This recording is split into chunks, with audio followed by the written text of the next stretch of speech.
And I looked over, I'll never forget, and I smiled and she smiled. No, I'm such a coward. No one's gonna watch you in the beginning. No one knows who you are in the beginning. And even like Elon Musk talking about Twitter. Wait a minute now. This is a free speech kind of zone. Look at me, high five.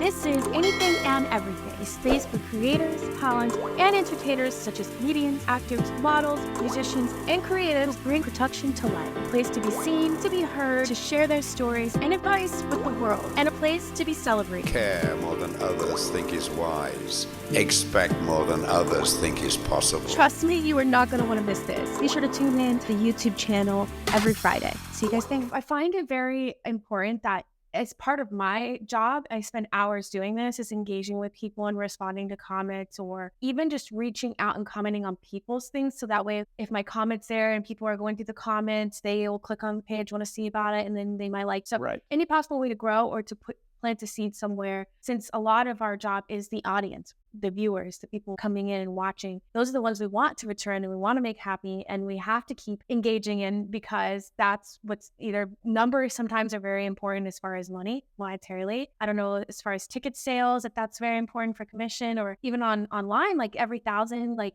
advertisers pay a certain amount, and the more thousands you get, the more the money's coming in. What's funny is that with comedy, social media, right? Yeah. So let's say you have 10,000 followers. That's not going to translate to a lot of people coming to your show unless all 10,000 people live in a geographical location that, it's like, wow, I have 10,000 followers in Georgia. Yeah. So then you could just go to Georgia and then, right? But that's not how it works. But when it first started out, bookers who were like boomers, the bookers didn't know the difference. So you could have like 1,000 followers and they would think, wow, 1,000 people are going to come to the show. Oh, yeah. And so there was comics in the beginning who were like, I have 1,500 followers. And they're like, that's amazing. Yeah. Headline this weekend. And then nobody came. All of a sudden, that means that they started getting wary of those types of social media people. Right. So then they looked and they said, hey, we had a guy here with a couple thousand. Nobody showed up. So we don't care anymore. But then once people started breaking those 300,000, 400,000, it's amazing, because Jim Gaffigan said, I don't need all 8 billion people to love me. I just need 1 million. So if you can get a certain percentage of people, like 400,000 people on the right platform with the proper brand, because here's the other thing. I know a lot of comedians who have 1 million followers on TikTok, but what they do is like their content doesn't translate to their stand-up. So they're like dipping chips in, is it guacamole or is it something else? And so they're getting all these views, but then nobody wants to go see that as stand-up. I know I got a buddy who has a bunch of viral sketches, but it doesn't translate to his stand-up. So his sketches are doing great, but nobody wants to go watch him do stand-up. And I know the people who take the sketches that do really well, if they translate it to their stand-up and they take those characters and they bring those characters to stage, then they start to do well. And actually I would say that's probably the same thing with certain types of meet and greets for models or bodybuilders or certain people that are like known for their looks. Yeah. Imagine if like you're on the internet and you're known for having this great body, and then you do a meet and greet and you're wearing 6 sweaters. Yeah. And you're wearing you don't do your hair. People would be really disappointed. Yeah. Right? They want to see you the way that they've fallen in love with you, like a professional wrestler. They got to show up and look like the professional wrestler. Imagine if The Rock just showed up in like a suit and tie. You'll be like, no, I want to see The Rock. I want to see a guy in Speedos with a tank top walking around, right? And the same thing kind of goes with comedians. If a comedian's content doesn't match their stand-up or vice versa, then they're going to have a problem. So you got to have the content that matches the brand of the stand-up. That's how you get people to come back again and again and again. Yeah, there's something that they're attached to. It's like a flavor in a way, right? Right. Or like a scent. I feel like with content creating, it's like you could have 1,000 subscribers, or you could have 1 million. You have 1 million from all over, from everything else, but then you have the 1,000 loyal that are like watching everything. And it's crazy because you'll see like with Instagram and most platforms, you'll see one creator who has this many subscribers, and then this person's getting views though, but this person's views are very low. If they have 1,000 active local people who are engaging, that's what we want over 1,000 not engaging, not involved. I'd rather have 20,000 followers in which I'm getting 80% watch than 1 million followers where only 1,000. Right. Because, well, you know what happened with me was I had a student when I was a high school teacher. She's very famous in Brazil, and she followed my page when she graduated high school. And I was like, great, okay, fine. You're an 18-year-old adult. You can do whatever you want. I followed her back, and then she reposted one of my Instagram stories. I woke up the next morning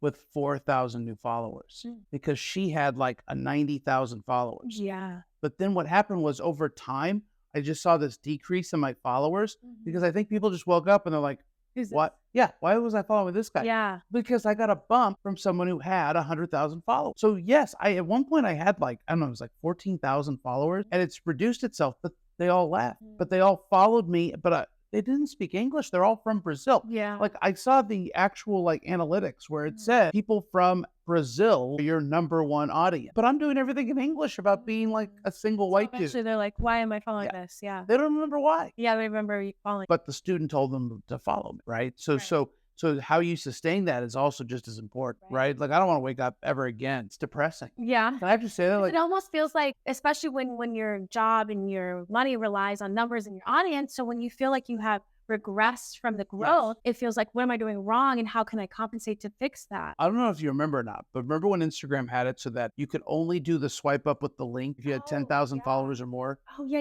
Remember that? Okay. Yeah. I got 12,000 because of the Brazilians. And then when they left, I lost the privilege at 9,999. And I'll never forget, I had a big show that week and I wanted to swipe up and I lost the right. And so, can I say this? Because it's awful. Okay.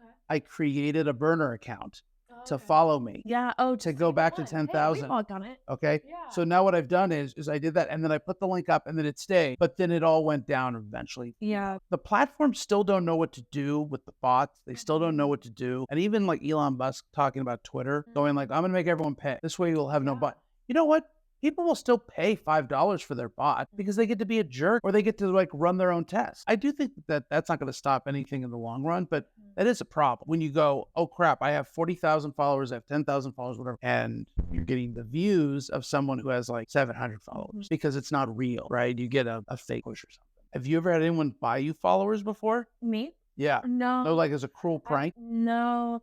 But somebody did that to get you excited? Not me. I had a friend who did it. She woke up and she's like, someone bought me. You could just tell us bot followers. Yeah. The names and stuff like that. Oh, yeah. No followers, And she was so mad because they do look at that when the analytics and the algorithm is pushing. Oh, yeah. Audience interaction is a very, very important thing too, because you could have 10,000 followers and then none of them were actually interacting with your content. That's what I was referring to. But I have purchased like the sponsored post where you can pay a certain amount to get your content to like reach more people. But I never get good return on that. Like usually the ad will stop running within like a 24-hour, or if I do it for a week and then it'll charge me and then I'll get like less views than if I would just let it go. Randomly, I ran an ad on an alternative account to see if I could get a post to go viral. Paid like $6.99 for the ad, and then it was supposed to reach about $6? $6. $600. $6. Okay. And it was supposed to reach about 1,000 people. So $6.99 for 1,000 people. Obviously, you're paying for the ad so that it pushes it out in front of people to get those views. Right? I was like, well, I kind of want to get this content out in front of people. So I'm just going to push this ad. So it kind of, in a way, it's kind of like you're paying the algorithm to push your content out, which is like, why isn't my content getting pushed out already anyways? But you can still pay for that, Well, that's another thing too, is that they're making you pay to play. Pay to get in front of people, yeah. And a lot of this started because Instagram, Facebook, Meta, they don't let you use outside links the same way. They don't push it. So if you're using on Facebook, you do a Facebook ad. Yeah. If you have a link for your own website to sell merch, you have to pay for people to be able to see that. If you just post it, Meta won't touch it. Like they won't promote it. And you then have to hope that people show up to your page see it. And the active followers, right? And that to me is kind of like, wait a minute now, this is a free speech kind of zone, but they're actually limiting. They see the link. So here's what I did. I run a comedy show every Saturday, and in Santa Clarita, started running $25 ads, and we saw an uptick in about 25 people coming. That's how we did that. So some growth in sales. Oh, totally. And then the next week, we didn't run one, and only 6 people showed up for the show. Oh, so you do see it does help. Oh, it's huge. That $25 that I spend weekly is the difference between me making $400 or $500 or me making nothing. Right. Yeah. Sometimes that tiny investment is all you need.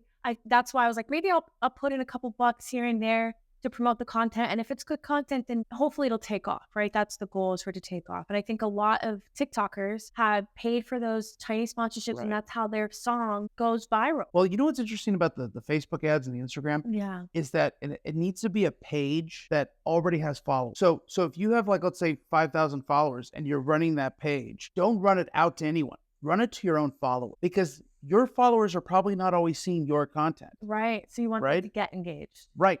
Facebook has the terminology, people who follow my page and people like them, or people who follow my page and their friends, when you make the ad for that, it always goes back to the people who already follow you. And now they start circulating it back around to their friends as well. Right. But if you just put in, I wanted to go for men between 18 and 25, well, that may do nothing for you. Yeah. But if you actually like focus in on the people that already like your stuff, that's actually how I found it works best. Because they know you. So it almost feels like it's more personal. But the irony is I have to pay for people who want to follow me, people who want to see my content, people who want to see my videos, and I have to pay for them to now see my video. Right. Because they weren't surfacing. Because like the algorithm does this thing where it's like you have like 3, 4, 5 people who are very active on your account, liking your stuff, or you've tagged them in some stuff. Those are the ones that pop up first. So it's like after like 100 people, like chances are I'm not seeing their stories. I'm not sitting there for 3 hours going through all the stories, right? And it's like, well, how can I get my stories to be on everyone's front page, right? And it's just like the algorithm chooses who it wants to put in front of. Really big creators that are popular, like theirs will always be the first one on everyone's first up story, right? And it's like you just got to get the algorithm to like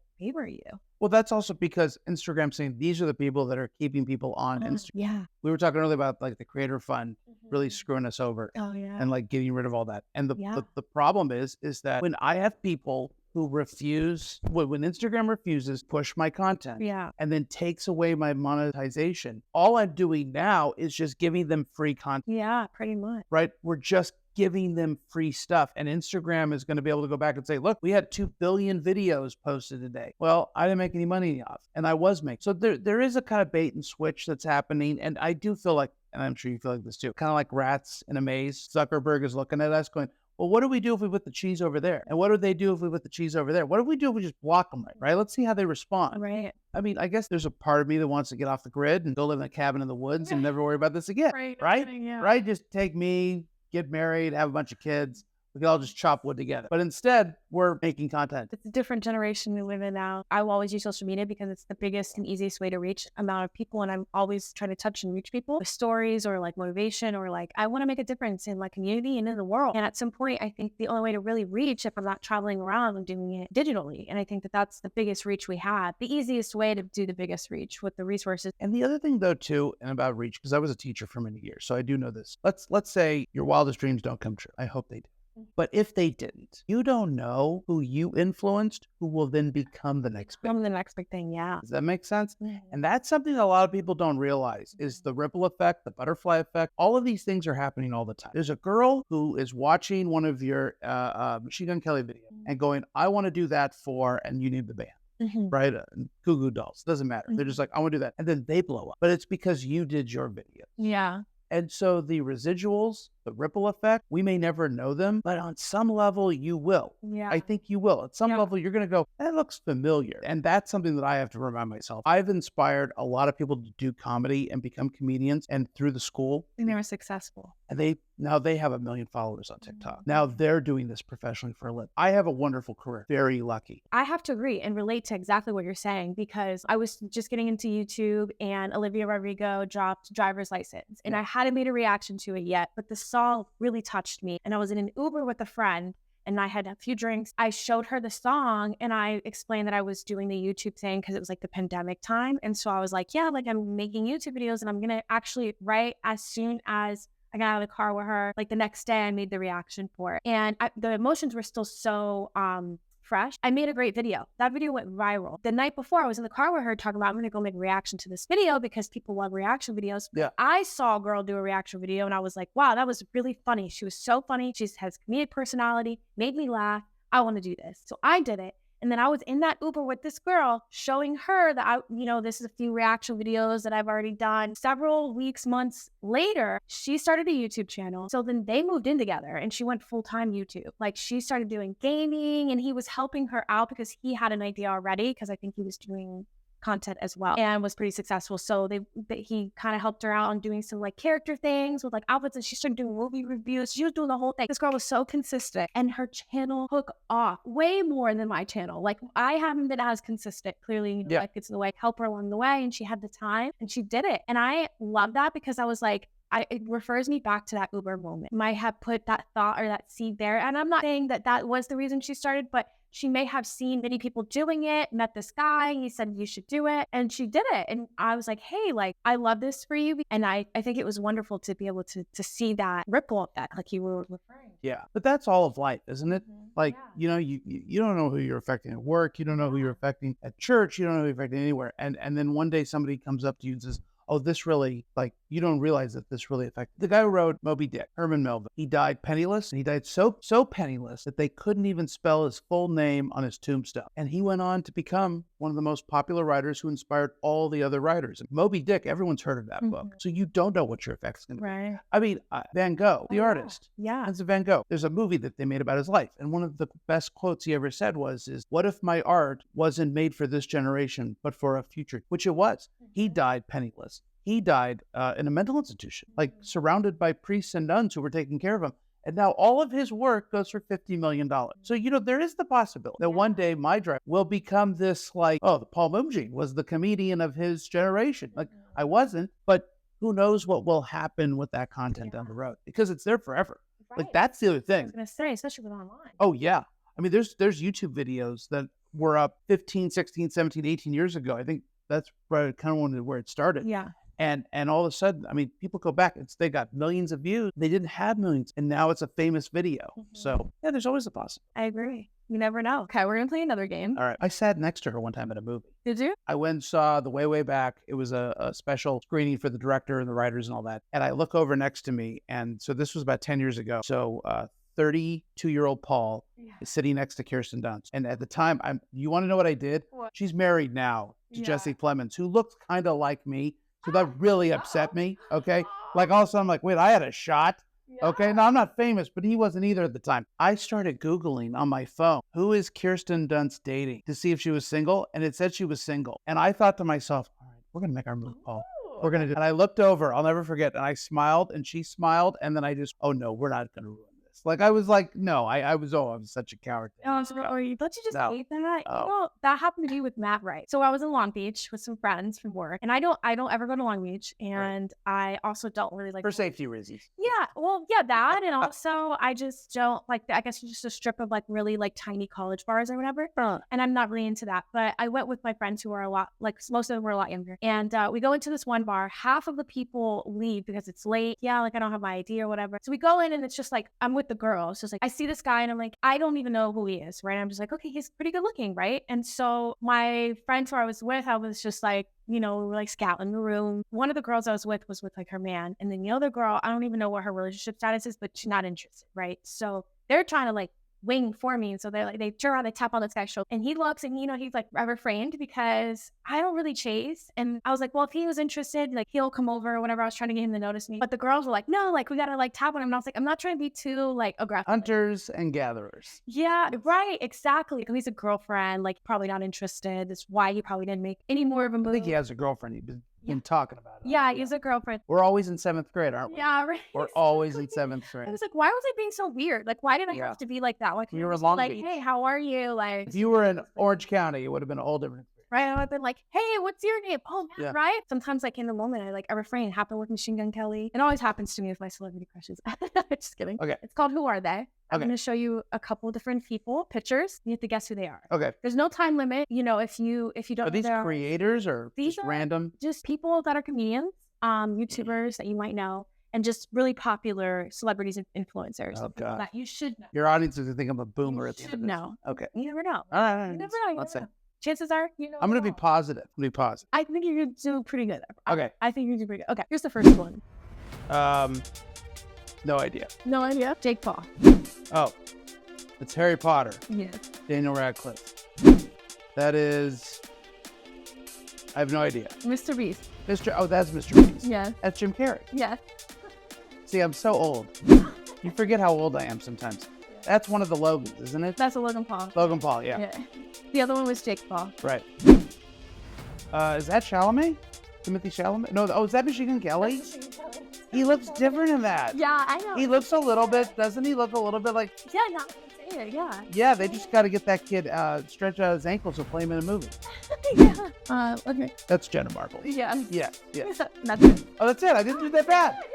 Look at me. High You five. at least got one of the Paul brothers. Yes. Other pictures. I Yeah. mean, we have known each other for 5 years, and I have sent you silly pictures of Machine Gun Yeah. Kelly. So I know what he looks like. Yeah. But I think of him more as blonde hair with Yeah. pink. I don't think of him as pink, Pink hair. hair, right. Yeah, right. I know Chalamet has done some weird hair stuff. Yeah. recently. Yeah. He was in the Wonka movie. Okay. So that's he's right. the- And the- he's got the bone structure too. Right. So I thought for a second there, but then I was like, wait a minute, it has to be Machine Gun Kelly because Yeah. it's your show. Yeah. Right. Exactly. You're right. Yeah. Right. Good call. Good context clues. And then obviously very, very young picture of Jim Carrey, which that face is a face you cannot miss. No.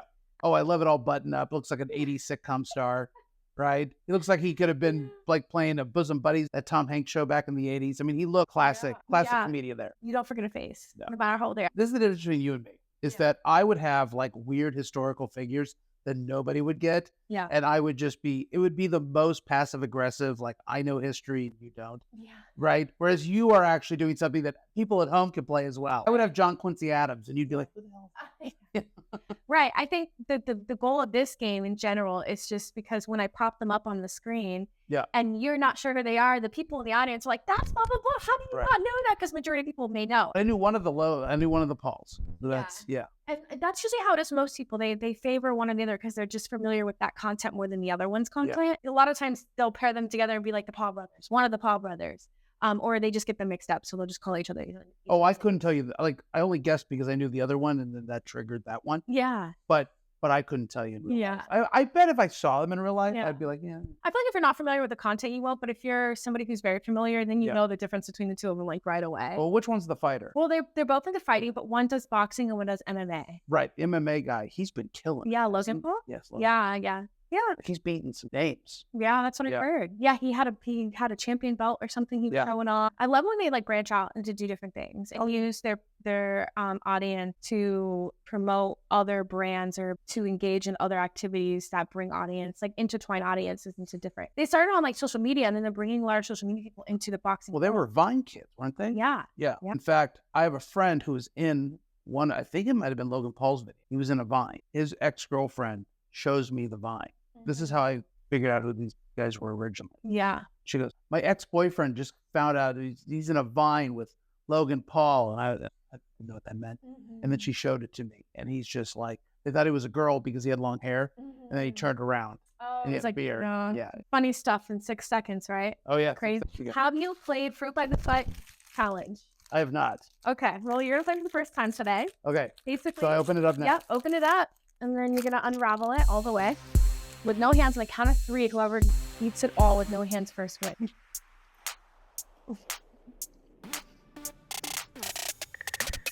Oh my gosh, how is it so good? How is it so good? I'll go one more time. You did that quicker than a lot of people.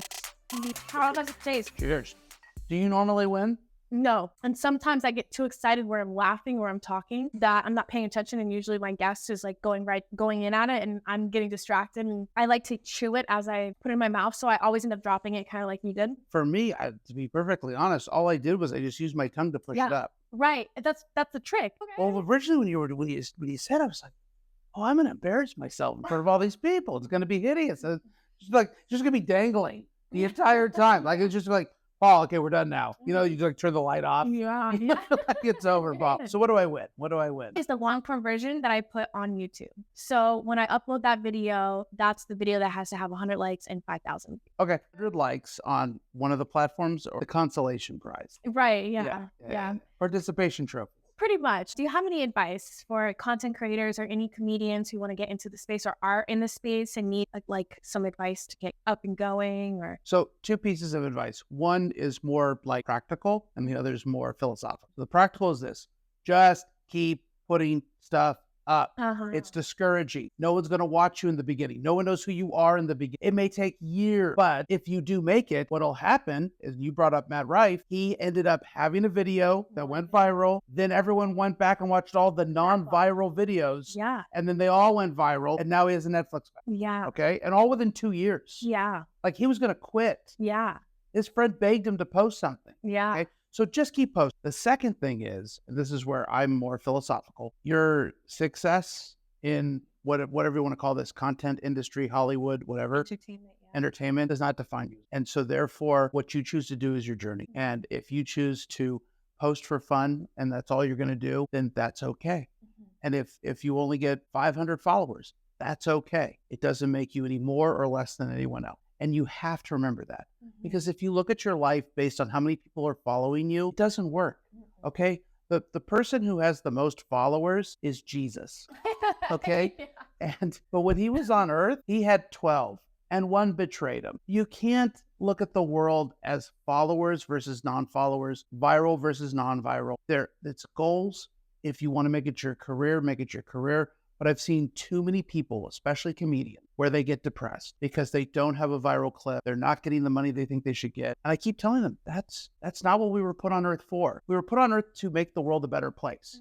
And if some of our content does it, but like I said, you don't know who you're inspiring. Let's say 12 people watch the TikTok. It just takes one to have made someone. So if those 12 people loved it, think about how many people don't make 12 people happy. So we're sitting here mad that we got shadow banned. But in reality, what if 12 people just were really happy because they saw your take on Machine Gun Kelly, or they saw my clip joking about dating, and that needs to be the mindset. And when that's the mindset, no matter what happens, you're going to be satisfied. And until you're satisfied, you'll never be satisfied about your content. You truly have to be passionate about what you're creating first and foremost, because the numbers and the money will come after. But it's like, you have to love what you do and create positive reasons, like you want the ripple effect or to inspire somebody, and forget that numbers are there, because sometimes the numbers will get to our head. We just want more numbers. We're not even worried about the message behind it. We're almost forgetting the reason why we're doing it. And then we also lose the passion for it because are we getting numbers? And it should be about that. If it's 5 people who are reacting, do those 5 people enjoy it? And did one person, did it make a difference in their day? It takes one. That's it.